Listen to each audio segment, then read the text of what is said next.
This week on Your City Now, electric scooters get a stay, the city prepares for the 2020 census, and Denver goes greater and greener. These stories and more are just ahead on Your City Now.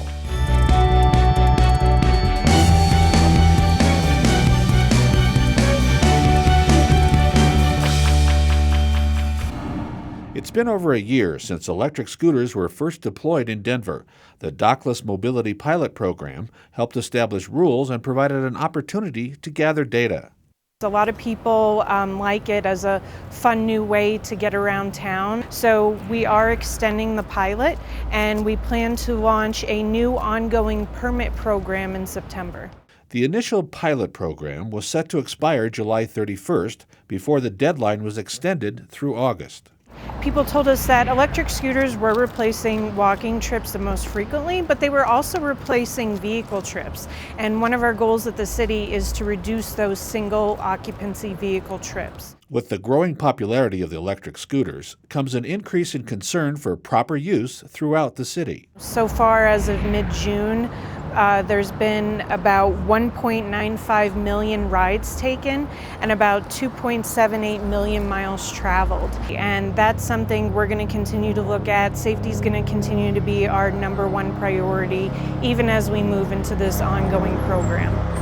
Keep watching YCN for the latest pilot program developments and go to denvergov.org for additional information. Is there a citizenship question on the 2020 census? The answer is no. Denver is gearing up for next year's census with a presentation to a city council committee. In 2020, this is the first time this is going to be available online. We're very excited about this because it's going to streamline the way that we see responses coming in real time. It's important for all people to fill out the census. Colorado gets billions of federal dollars for local programs based on our population numbers. But 25% of people in Denver do not respond to the census, so outreach is very important. For me to say the state gets $13 billion is great, but how does that impact your communities? How do you tell your story to your community? If we talk to people about free and reduced lunch programs, that resonates with them more than the state gets $13 billion. And according to Kay Kavanaugh, there's another good reason to be counted.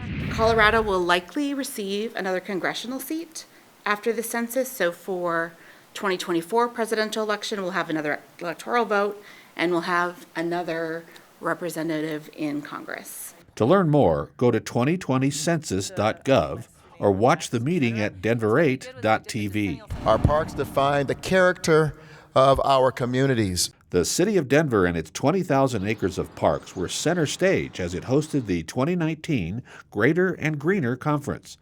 This international event brought in people from all over the world to discuss the challenges and opportunities that urban areas face when it comes to their green space. We understand that parks are very important infrastructure in making vibrant and livable cities, and so we're all here to help support one another in that effort.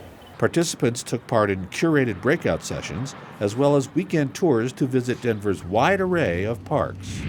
This was a real honor for our city to showcase the wonderful things that we are doing. It's a recognition of the work that we're doing to make our parks and open spaces an integral part of our city's core. Contests, rides, and animals attracted more than 19,000 people to this year's Denver County Fair. The 3-day-long event took place at the National Western Complex. For the Denver County to actually have a fair and bring in the uniqueness of Denver, it's really fun to see and experience. And while the watermelon eating contest, alpaca obstacle course run, and the art exhibit are already over, fair officials say it's never too early to begin planning for next year, especially for exhibitors. If you are a local business, you can come and be a vendor here, which is really awesome. You can get involved more on the back end of things, being entertainment, being part of the fashion show, not just as a spectator. Even if you've attended the fair before, officials emphasize there's something new every year, so make sure you put the event on your 2020 calendar. Oh, it is so fun. Every year it just gets more exciting, and it is so fun to see our community come together and just come alive. You can catch new episodes of Your City Now every Friday. Thanks for watching, Denver.